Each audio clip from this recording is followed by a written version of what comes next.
Sa isang malayong nayon na napapaligiran ng kagubatan, may isang binatang nagngangalang Andrew.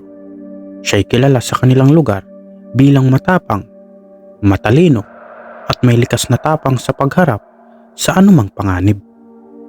Ngunit higit sa lahat, siya ay pinagpala ng kakaibang gabay, si Haring Balaw, isang mahiwagang kalabaw na kayang protektahan siya laban sa mga aswang, maligno at iba pang masasamang nilalang sa gubat. Ayon sa alamat, si Haring Balaw ay isang sinaunang nilalang na minsang naging tagapagtanggol ng kagubatan. Nang dumating ang panahon na kailangan ng isang bagong tagapagmana ng misyon, pinili niya si Andrew bilang katuwang sa laban ng hindi nakikita ng karaniwang tao.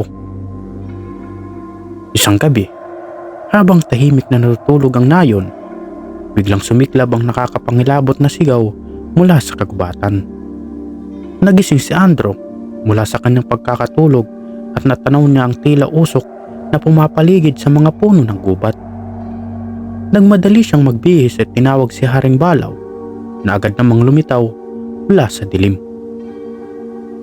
"Andrew, may masamang nilalang na gumagala. Ang kagubatan ay binabalot ng kanilang sumpa," wika ni Haring Balaw. Hindi nagdalawang isip si Andrew. Pinasan niya ang kanyang sibat na inukit mula sa puno ng mulabi at sumakay kay Haring Balaw. Sa bawat takpang ng kalabaw, tila nanginginig ang lupa at ang hangin ay naging malamig na parang yelo. Nang marating nila ang pinagmulan ng sigaw, nakita nila ang isang pamilyar na kubo na ngayoy wasak na wasak at tuguan ng paligid. Walang bakas ng tao maliban sa isang itim na lambat na nagliliyab sa lupa. Ang lambat na iyan ay ginamit ng mga aswang upang hulihin ang kaluluwa ng pamilya rito. Ang ganitong uri ng sumpa ay hindi basta-basta, sabi ni Haring Balaw. Napuno ng galit si Andrew. Hindi ko hayaang mangyari ito sa iba pang taga-nayon. Haring Balaw, anong dapat nating gawin? Ihanda mo ang sarili mo. Simula pa lang ito ng mas malaking panganib, sagot ni Haring Balaw. Sa gitna ng kagubatan ay may isang lugar na hindi tinutungtungan ng sinuman, ang tinatawag na balon ng kadiliman. Dito sinasabing nagtatago ang punong pinuno ng mga aswang.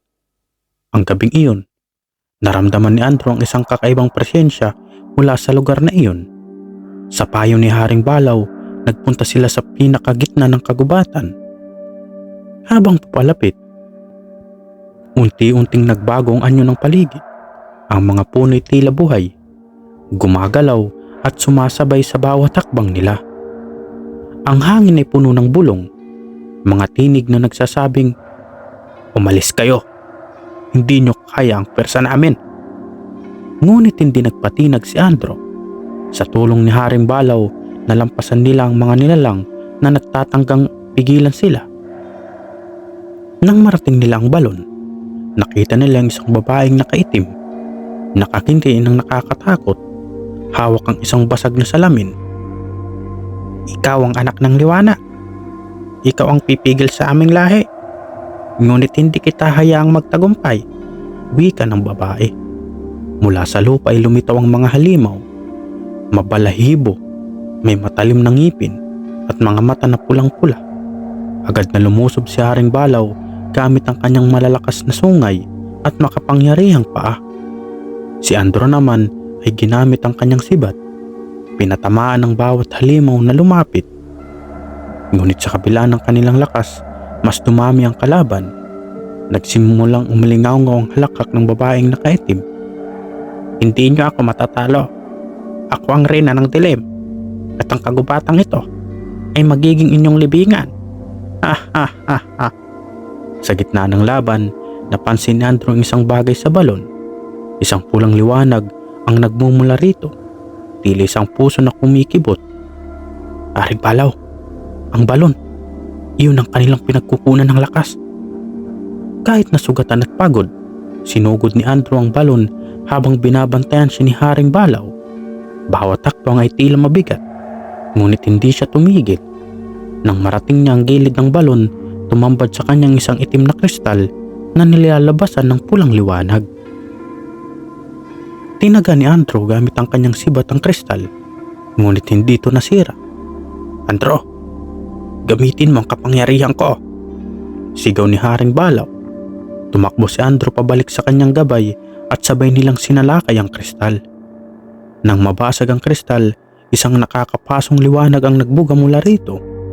Ang mga aswang ay nagsimulang maglaho at ang babaeng nakaitim ay sumigaw ng buong lakas.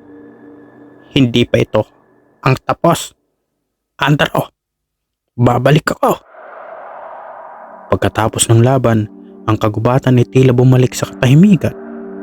Ngunit alam ni Andrew at ni Haring Balaw na hindi pa tapos ang laban. Sa bawat dilim ng gabi, kailangan nilang maging handa sa pagbabalik ng kanilang kalaban. Kinabukasan, matapos ang nakakapagod na laban, umupo si Andrew sa tabi ni Haring Balaw sa gitna ng nayon. Tahimik silang nag-usap habang ang unang sinag ng araw ay bumabaon sa kagubatan. Sa katahimikan, naisip ni Andrew na ito nang matagal niyang gustong malaman.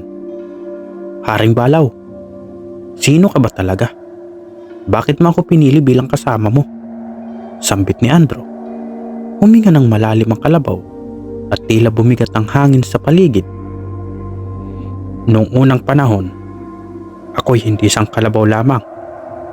Ako si Balaw, tagapagtanggol ng kagubatang ito at ng mga naninirahan dito. Ngunit dahil sa kasakiman ng mga tao at sa puwersa ng dilim, ako'y isinumpa. Naging kalabaw ako, tagapagbantay ng kagubatan habang wala pang nakakahanap ng aking kahalili." "Bakit ako?" tanong ni Andrew. "Dahil ikaw ay may malinis na puso at hindi natatakot sa dilim. Ngunit higit pa riyan, ikaw ay may kakayahang labanan ng kadiliman sa pamamagitan ng iyong tapang at pananampalataya." Habang patuloy ang kanilang pag-uusap, dumating ang mga matatanda sa nayon. Inilahad nila kay Andrew ang alamat ng Haring Balaw, ang bantay ng kagubatan na minsang pinalakas ng mga sinaunang anito. Ayon sa kanila, ang sumpa ng kagubatan ay magwawakas lamang kung may tataboy ang reyna ng dilim at mabubuo muli ang nawawalang bato ng liwanag, ang liwanag ng gabay. Isang araw, habang abala si Andrew sa pagpapanumbalik ng kaayusan sa nayon, isang estranghero ang dumating. Siya ay isang matandang lalaki na may puting balbas at dala ang isang baston na yari sa punong kahoy ng lawaan. "Andrew, ikaw ba ang bagong tagapagmana ng misyon ng kagubatan?" "Aniya?" Tumango si Andrew, ngunit bago siya makapagtanong, nagsalita ang matanda. "Ang iyong lakas ay hindi sapat. Kung nais mong tapusin ang sumpa ng kagubatan, kailangan mong pumasa sa pagsubok ng kataas-taasan." Napatingin si Haring Balaw sa matanda. "Alam ko kung ano ang sinasabi mo. Ngunit ang pagsubok na iyon ay napakadelikado." "Delikado man, ito lang ang paraan upang mahanap ang nawawalang liwanag ng gabay," sagot ng matanda. Nagdesisyon si Andrew na harapin ang pagsubok. Sa gabay ng matanda at ni Haring Balaw, nagtungo sila sa pinakamataas na bahagi ng kagubatan, ang bundok ng kamatayan. Sa kanilang paglalakbay, hinarap nila ang mga nilalang na gumagala sa kadiliman, ang mga tikbalang na nagtatago sa anyo ng tao, ang mga duwendeng nagpapakawala ng ilusyon, at ang mga sirenang nananabik sa kaluluwa ng manaliligaw. Sa bawat pagsubok, napatunayan ni Andrew ang kanyang lakas at tapang. Ngunit sa kanilang pag-akyat sa bundok, nagsimula siyang makaramdam ng pag-aalinlangan. Paano kung hindi ko kayanin? Paano kung mabigo ako? Saan man mapunta ang iyong takot, nandito ako. Tandaan mo, ang liwanag ay laging nariyan, kahit sa pinakamadilim na bahagi ng iyong puso, sagot ni Haring Balaw. Sa rurok ng bundok, natagpuan nilang isang dambana na yari sa makikinang na mga bato. Sa gitna nito ay isang kristal na sinasabing liwanag ng gabay. Ngunit bago pa man ito makuha ni Andrew, lumitaw ang reyna ng dilim, mas makapangyarihan kaysa dati. "Nagbalik ka, ngunit hindi mo makukuha ang kristal na ito. Ako ang may-ari nito ngayon, sabi ng reyna. Nagsimula ang matinding labanan. Si Haring Balo ay muling humarap sa hukbo ng mga halimaw habang si Andrew ay nakikipaglaban sa reyna.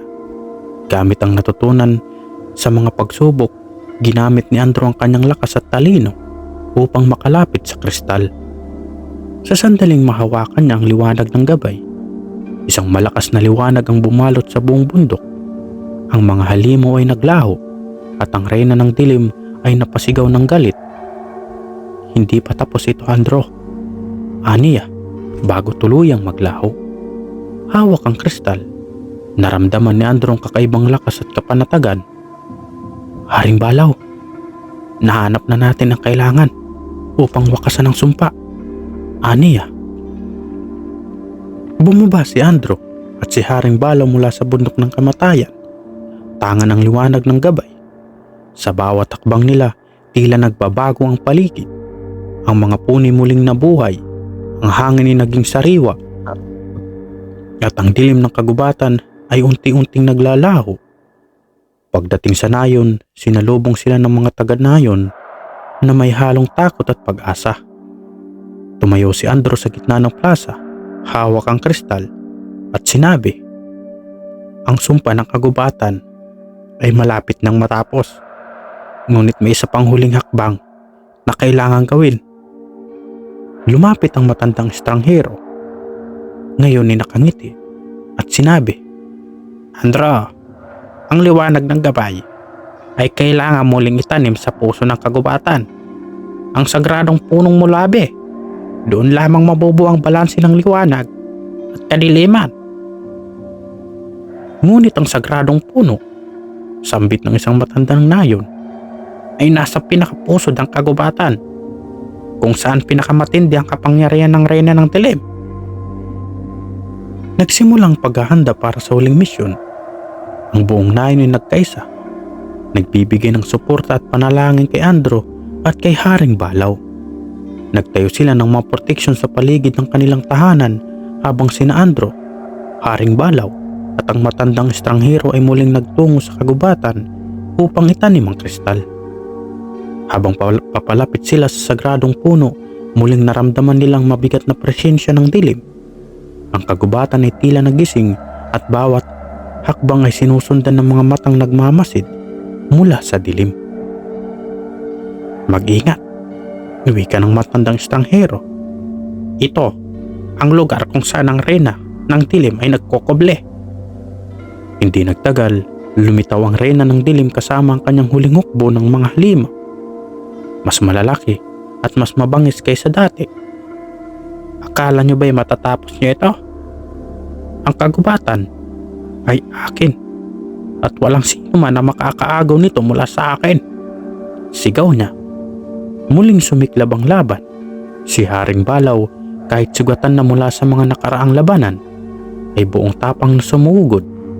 Ginamit ni Andrew ang kanyang sibat upang ipagtanggol ang kanilang posisyon habang dahang-dahang inilalapit ang liwanag ng gabay sa puno. Ang reyna ng dilim ay sumugod kay Andrew, ngunit bago pa niya maabot ito, hinarangan siya ni Haring Balaw. Hindi mo sila madadapuan, sabi ng kalabaw. Ginamit niyang kanyang huling lakas upang ilayo ang reyna mula kay Andrew. Nang sa wakas, ay maitanim ni Andrew ang liwanag ng gabay sa puno. Isang matinding liwanag ang bumalot sa kagubatan. Ang mga halimaw ay naglaho at ang reyna ng dilim ay napasigaw ng galit at takot. Ikaw at ang liwanag mong ito. Babalik ako sa panahong hindi mo inaasahan, sigaw niya. At sa huling pagkakataon, siya'y naglaho. Sa paglalim ng gabi, ang kagubatan ay muling bumalik sa dati nitong ganda. Ang mga puni nagniningning sa liwanag at ang paligid ay napuno ng tunog ng mga ibon at hayop. Pagbalik nila sa nayon, sinalubong sina Andrew at Haring Balaw ng buong komunidad. Ang mga tao ay lumuhod sa harap nila bilang tanda ng pasasalamat. Ngunit si Haring Balaw, na ngay lubos ng mahina, ay tumingala kay Andrew. Natupad na ang misyong ko. Ngayon, ikaw nang tagapagbantay ng kagubatan. Ang responsibilidad na ito ay hindi madali. Ngunit alam kong kaya mo, wika ni Haring Balaw. Bakit ka parang nagpapaalam? Tanong ni Andro, ramdam ang lungkot sa kanyang puso. Nailigtas na ang kagubatan. Oras na upang bumalik ako sa anyo ko bilang espiritu ng kagubatan. Sagot ni Haring Balaw. Sa huling liwanag ng buwan, si Haring Balaw ay unti-unting naglaho, ngunit ang kanyang boses ay nanatili sa hangin. Andro, ang liwanag ng gabay ay palaging nariyan. Sa oras ng pangangailangan, tatawagin mo ako at ako'y babalik. Mula noon, si Andro ang naging tagapagtanggol ng kagubatan at ng nayon. Ang liwanag ng gabay ay naging simbolo ng kanilang lakas at pananampalataya. Ang alamat ni Haring Balaw at ni Andro ay patuloy na ikiuninto sa bawat henerasyon bilang paalala na ang liwanag ay laging nagtatagumpay laban sa dilim. Matapos ang tagumpay ni Andro laban sa reyna ng dilim at ang pagbabalik ng liwanag sa kagubatan, naging tahimik ang buhay sa nayon. Subalit, sa kabila ng katahimikan ito, unti-unting nararamdaman ni Andro ang pangungulilas sa gabay ni Haring Balaw. Bagamat nagtagumpay niyang may panumbalik ang balanse sa kagubatan, alam niyang hindi lubos ang naglaho ang banta ng kadiliman. Ang huling salita ng reyna ng dilim, babalik ako sa panahong hindi mo inaasahan, ay patuloy na gumugulo sa kanyang isipan.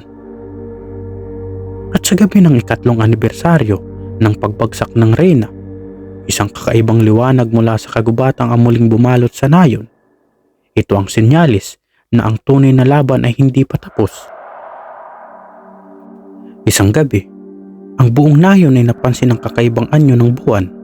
Ito'y naging kulay pula, isang palatandaan na ayon sa matatanda, nagpapahiwatig ng paparating na panganib.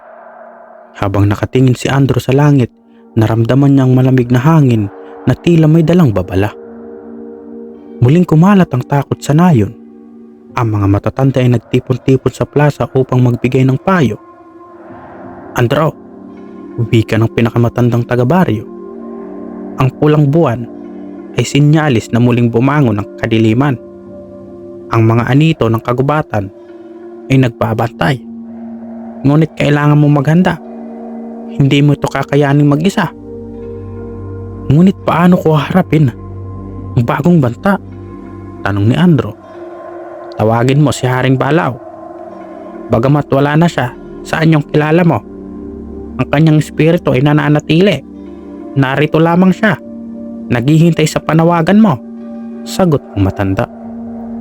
Sa gabing iyon, si Andro ay pumunta sa sagradong puno ng mulabi. Hawak ang sibat na kanyang ginamit sa labanang noon. Inusal niya ang dasal na itinuro ng matatanda. Haring Balaw, kung narito ka pa, hinihiling ko ang iyong tulong. Ang kagubatan ay muling nasa panganib. Nagkaroon ng kakaibang ihip ng hangin at isang anyo ng kalabaw na gawa sa liwanag ang lumitaw sa harap niya. Andro, wika ng espiritu, ang kadiliman ay hindi kailanman tuluyang naglaho. Ang reyna ng dilim ay hindi nag-iisa. May isang makapangyarihang nilalang na nagtatangkang sakupin ng kagubatan. Kailangan mong harapin ang mas malalaking hamon. Kinabukasan, nagising si Andro na may kakaibang tanda sa kanyang kamay. Isang marka ng isang kalabaw na tila nasunog sa kanyang balat. Ipaniliwanag ng espiritu ni Haring Balaw na ang marka ay tanda ng kanilang mas malalim na koneksyon. Sa oras na pangangailangan, maaari mo akong tawagin. Ngunit kailangan mong matutunang gamitin ang lakas na taglay mo na. Paliwanag niya. Kasabay nito, dumating ang isang bagong kaibigan sa nayon, si Tara, isang albularyo mula sa kalapit na baryo. May dala siyang mga kwento na nawawalang mga tao, mga hayop na biglang naglalaho at mga puno na namamatay sa gitna ng kagubatan. May nakita akong kakaibang nilalang sa gubat. Malalaki, may pak at tila gawa sa usok at apoy. Hindi ko pa sila nakikita noon. Wika ni Tara. Alam ni Andro na ang mga nilalang na ito ay hindi maaaring labanan ng isang tao lamang. Hinikayat niya ang nayon na magtulong-tulong habang si Tara ay tumulong sa pagpapalakas ng mga proteksyon gamit ang mga anting-anting at mga ritual. Sa bawat araw na lumipas, naramdaman ni Andrew ang mas tumitinding presensya ng dilim. Sa tulong ng marka ni Haring Balaw, unti-unti niyang nalaman ang mga nakatagong lihim ng kagubatan, kabilang isang sinaunang lugar na tinatawag na ang Dambana ng Kadiliman. Pinangunahan ni na Andrew at Tara ang isang ekspedisyon patungo sa pusod ng kagubatan, kung saan naroon ang Dambana ng Kadiliman. Ito raw ang lugar kung saan isinalang na Reyna ang dilim at ang kanyang lahi. Sa kanilang paglalakbay, muli nilang hinarap ang mga dating nilalang ng kagubatan, ang mga tikbalang, duwende at sirena, ngunit mas mabagsik na ngayon. Habang palapit sila sa Dambana, naramdaman nila ang tila nabubuhay na lupa. Ang mga ugat ng puno ay gumagalaw at pilit na hinarang ang kanilang daan. Sa tulong ng sibat ni Andrew at mga ritual ni Tara, napigilan nila ang mga halimaw at nagpatuloy. Sa wakas, narating nilang Dambana. Ito ay isang malawak na lugar na puno ng itim na kristal at umiikot na ulap ng usok. Sa gitna nito ay may isang trono, at sa trono ay nakaupo ang isang nilalang na tila tao ngunit may mga pakpak ng paniki at mga mata na pulang-pula. Ikaw si Andrew, ang tagapagmana ng liwanag, ang katapusan ng liwanag, wika ng nilalang. At ikaw?